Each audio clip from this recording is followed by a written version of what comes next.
প্রিয় ভিউয়ার্স, আবারও চলে আসলাম তোমাদের মাঝে বাছাই করা এমসিকিউ প্রশ্ন উত্তর নিয়ে হাজির হয়েছি। যে সকল প্রার্থীরা West Bengal police constable, KP constable, RPF constable, SSC constable, WPSC এই সমস্ত পরীক্ষার জন্য প্রিপারেশন নিচ্ছেন, তাদের ক্ষেত্রে কিন্তু আজকের এই ভিডিওটি ভেরি মোস্ট ইম্পর্টেন্ট হতে চলেছে। তাই ভিডিওটি স্কিপ না করে সম্পূর্ণটি দেখার জন্য অনুরোধ রইল। তার আগে বলবো, যে সকল ভিউয়ার্স এখনও পর্যন্ত আমার এই চ্যানেলটি সাবস্ক্রাইব করেনি তাদেরকে বলো প্লিজ অতি দ্রুত সাবস্ক্রাইব করে দিয়ে আমাদের পাশে থাকুন এবং বন্ধুদের মাঝে শেয়ার করে দিন। চলুন আজকের প্রথম প্রশ্ন দেখে নেওয়া যাক। আজকের প্রথম প্রশ্ন হলো, একটি বরফের টুকরোর উপর কোনো চাপ পড়লে তার গলনাঙ্ক কি পরিবর্তন হয়? ভেরি মোস্ট ইম্পর্টেন্ট প্রশ্ন। বাড়ে, কমে, প্রথমে বাড়ে ও পরে কমে, একই থাকে। এক নম্বর প্রশ্নের ক্ষেত্রে কিন্তু একেবারে সঠিক উত্তর হয়ে যাবে option B is the right answer, কমে। তাহলে একটি বরফের টুকরোর উপর কোনো চাপ পড়লে তার গলনাঙ্ক কি পরিবর্তন হয়? মনে রাখবেন, কমে। 2 নম্বর প্রশ্ন, ইপিকাক কি প্রকার মূলের ধারণ? মালাকৃতি, বলীয় মূল, গচ্ছিত মূল, কন্দাল মূল। 2 নম্বর প্রশ্নের ক্ষেত্রে কিন্তু একেবারে সঠিক উত্তর হয়ে যাবে option C is the right answer, গচ্ছিত মূল। তাহলে ইপিকাক কি প্রকার মূলের ধরন? মনে রাখবেন, গচ্ছিত মূল। 3 নম্বর প্রশ্ন, আলোকবর্ষ কিসের একক? ভেরি মোস্ট ইম্পর্টেন্ট প্রশ্ন। গ্রহের ভর, আলোক তরঙ্গ দৈর্ঘ্য, সময়, দূরত্ব। 3 নম্বর প্রশ্নের ক্ষেত্রে কিন্তু একেবারে সঠিক উত্তর হয়ে যাবে option D is the right answer, দূরত্ব। তাহলে আলোকবর্ষ কিসের একক? মনে রাখবেন, দূরত্বর একক। 4 নম্বর প্রশ্ন, ছত্রাকের হাত থেকে খাদ্যশস্যকে রক্ষা করার সহজতর পদ্ধতি কী? কীটনাশক স্প্রে করা, সেদ্ধ করা, সূর্যের আলোয় শুকিয়ে নেওয়া, উপরের কোনোটি নয়। 4 নম্বর প্রশ্নের ক্ষেত্রে কিন্তু একেবারে সঠিক উত্তর হয়ে যাবে option C is the right answer, সূর্যের আলোয় শুকিয়ে নেওয়া। তাহলে ছত্রাকের হাত থেকে খাদ্যশস্যকে রক্ষা করার সহজতর পদ্ধতি কী? সূর্যের আলোয় শুকিয়ে নেওয়া, মনে রাখবেন। 5 নম্বর প্রশ্ন, শুকনো স্থান বাড়াতে নিচের কোনটি উপযোগী? নাইট্রো, ফয়েট, হোলিওফয়েট, জেরোফেট, সাইফেট। 5 নম্বর প্রশ্নের ক্ষেত্রে কিন্তু সঠিক উত্তর হয়ে যাবে option C is the right answer, xerophyte. 6 নম্বর প্রশ্ন, তহকিক ই হিন্দ এর রচয়িতা কে? ডন্ডিন, বাদাউনি, ভবভূতি, আলবিরুনি। 6 নম্বর প্রশ্নের ক্ষেত্রে কিন্তু একেবারে সঠিক উত্তর হয়ে যাবে option D is the right answer, Alberuni. তাহলে তহকিক হিন্দ এর রচয়িতা কে? মনে রাখবেন, অলবিরুনি। 7 নম্বর প্রশ্ন, কোন গুপ্ত রাজার আমলে নালন্দা বিশ্ববিদ্যালয় প্রতিষ্ঠিত হয়? কোন গুপ্ত রাজার আমলে নালন্দা বিশ্ববিদ্যালয় প্রতিষ্ঠিত হয়? ভেরি মোস্ট ইম্পর্টেন্ট প্রশ্ন। শ্রীগুপ্ত, দ্বিতীয় চন্দ্রগুপ্ত, কুমারগুপ্ত, সমুদ্রগুপ্ত। 7 নম্বর প্রশ্নের ক্ষেত্রে কিন্তু একেবারে সঠিক উত্তর হয়ে যাবে option C is the right answer, Kumaragupta. তাহলে কোন গুপ্ত রাজার আমলে নালন্দা বিশ্ববিদ্যালয় প্রতিষ্ঠিত হয়? মনে রাখবেন, কুমারগুপ্তর আমলে। 8 নম্বর প্রশ্ন, কোন রাজবংশের সময় ব্রাহ্মণদের নিষ্কর জমি দেওয়া প্রচলন হয়?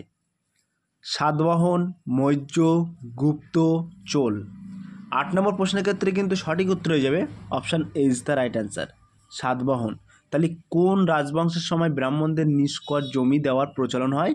মনে রাখবেন, সাতবাহন। 9 নম্বর প্রশ্ন, বিজয়নগর রাজ্যের সবচেয়ে প্রতিভাশালী রাজা কে? কৃষ্ণদেব, কনিষ্ক, তাতিয়া টোপি, চালুক্য। 9 নম্বর প্রশ্নের ক্ষেত্রে কিন্তু সঠিক উত্তর হয়ে যাবে option A is the right answer, Krishnadeva. তাহলে বিজয়নগর রাজ্যের সবচেয়ে প্রতিভাশালী রাজা কে ছিলেন? মনে রাখবেন, কৃষ্ণদেব। 10 নম্বর প্রশ্ন, পঞ্চশীল কি? ভেরি মোস্ট ইম্পর্টেন্ট প্রশ্ন।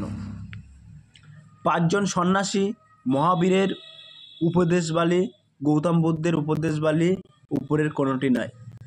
10 নম্বর প্রশ্নের ক্ষেত্রে কিন্তু সঠিক উত্তর হয়ে যাবে option C is the right answer, Gautam বুদ্ধের উপদেশবালী। সো প্রিয় ভিউয়ার্স, ছোট্ট একটি অ্যানাউন্স, আমাদের ডেসক্রিপশান বক্সে হোয়াটসঅ্যাপ গ্রুপ লিঙ্ক এবং টেলিগ্রাম গ্রুপ লিঙ্ক দেওয়া আছে। যদি কেউ যুক্ত হতে চান ওই লিঙ্কে সরাসরি ক্লিক করে যুক্ত হতে পারে। নেক্সট প্রশ্ন দেখে নেওয়া যাক, অর্থাৎ 11 নম্বর প্রশ্ন, সিরি শহরটি কে প্রতিষ্ঠাতা করেন? আলাউদ্দিন খিলজি, ফিরোজ শাহ তুগলাক, মোহাম্মদ বিন তুগলাক, কোনোটিই নয়। 11 নম্বর প্রশ্নের ক্ষেত্রে কিন্তু সঠিক উত্তর হয়ে যাবে option A is the right answer, Alauddin Khilji. তাহলে সিরি শহর কে প্রতিষ্ঠিত করেন? মনে রাখবেন আলাউদ্দিন খিলজি। 12 নম্বর প্রশ্ন, সেলুকাস কত খ্রিস্টপূর্বাব্দে ভারতে আসেন? ভেরি ভেরি মোস্ট ইম্পর্টেন্ট প্রশ্ন। 303, 312, 305, 310। 12 নম্বর প্রশ্নের ক্ষেত্রে কিন্তু একেবারে সঠিক উত্তর হয়ে যাবে option A is the right answer, 303। তাহলে সেলুকাস কত খ্রিস্টাব্দে পূর্ব অব্দে ভারতে আসেন? মনে রাখবেন 303। 13 নম্বর প্রশ্ন, টাইগ্রিস নদীটি কোন দেশে প্রবাহিত হয়? তুর্কি, ইরাক, ইরান, সিরিয়া। 13 নম্বর প্রশ্নের ক্ষেত্রে কিন্তু একেবারে সঠিক উত্তর হয়ে যাবে option B is the right answer, Iraq. তাহলে টাইগ্রিস নদীটি কোন দেশে প্রবাহিত হয়? মনে রাখবেন ইরাকে প্রবাহিত হয়। 14 নম্বর প্রশ্ন, ভারতের রেনেসাঁসের মূল প্রবক্তাকে? ভেরি ভেরি মোস্ট ইম্পর্টেন্ট প্রশ্ন। স্বামী বিবেকানন্দ, দয়ানন্দ সরস্বতী, রাজা রামমোহন রায়, দাদাভাই নওরোজি।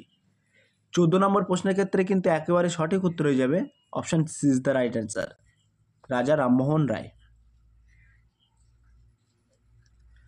15 নম্বর প্রশ্ন, পানিপথের প্রথম যুদ্ধ কাদের মধ্যে হয়?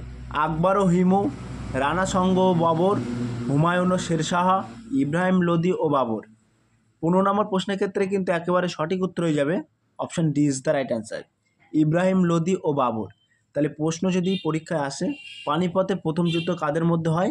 মনে রাখবেন ইব্রাহিম লোদি ও বাবর।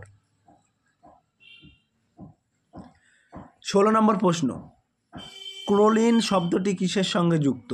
পরিবেশ, জিনবিদ্যা, মহাকাশবিদ্যা, বাণিজ্য। 16 নম্বর প্রশ্নের ক্ষেত্রে কিন্তু একেবারে সঠিক উত্তর হয়ে যাবে option B is the right answer, জিনবিদ্যা। তাহলে এই ক্রোলিন শব্দটি কিসের সঙ্গে যুক্ত? মনে রাখবেন জিনবিদ্যার সাথে যুক্ত। 17 নম্বর প্রশ্ন, মানুষের পচিত খাদ্য কোথায় শোষিত হয়? ভেরি ভেরি মোস্ট ইম্পর্টেন্ট প্রশ্ন। ডিওডেনাম, হিলিয়াম, রেকোটাম, কোনোটি নয়। 17 নম্বর প্রশ্নের ক্ষেত্রে কিন্তু একেবারে সঠিক উত্তর হয়ে যাবে option B is the right answer, ilium. তাহলে মানুষের পচিত খাদ্য কোথায় শোষিত হয়? মনে রাখবেন ইলিয়ামে। 18 নম্বর প্রশ্ন, নিচের কোন রোগটি ভাইরাস ঘটিত? ভেরি ভেরি মোস্ট ইম্পর্টেন্ট প্রশ্ন। Malaria, cholera, diarrhoea, influenza. 18 নম্বর প্রশ্নের ক্ষেত্রে কিন্তু একেবারে সঠিক উত্তর হয়ে যাবে option D is the right answer, influenza কিন্তু একটি ভাইরাস ঘটিত রোগ। 19 নম্বর প্রশ্ন, মার্টিনা হিংস কে? ফুটবলার, অভিনেত্রী, ব্যাডমিন্টন খেলোয়াড়, টেনিস খেলোয়াড়। 19 নম্বর প্রশ্নের ক্ষেত্রে কিন্তু একেবারে সঠিক উত্তর হয়ে যাবে option D is the right answer, tennis খেলোয়াড়। তাহলে মার্টিনা হিংস কে? মনে রাখবেন একজন প্রখ্যাত টেনিস খেলোয়াড়। 20 নম্বর প্রশ্ন, অর্থাৎ আজকের লাস্ট প্রশ্ন, সিমেন্ট ও মানুষের মধ্যে কোন মৌলটি সাধারণ? Silicon, calcium, nitrogen, phosphorus. So প্রিয় ভিউয়ার্স, এই 20 নম্বর প্রশ্নটি তোমাদের জন্য হোমওয়ার্ক থাকলো। তোমরা সঠিক উত্তরটি বেছে নিয়ে কমেন্ট সেকশন বক্সে কমেন্টের মাধ্যমে জানিয়ে দিও। সো প্রিয় ভিউয়ার্স, এই ছিল আজকের টপিক ভিডিওটি। যদি ভিডিওটি ভালো লেগে থাকে প্লিজ লাইক, কমেন্ট এবং শেয়ার করে দিন বন্ধুদের মাঝে। আগামী দিনে তোমাদের জন্য সুন্দর সুন্দর নতুন টপিক ভিডিও নিয়ে হাজির হব।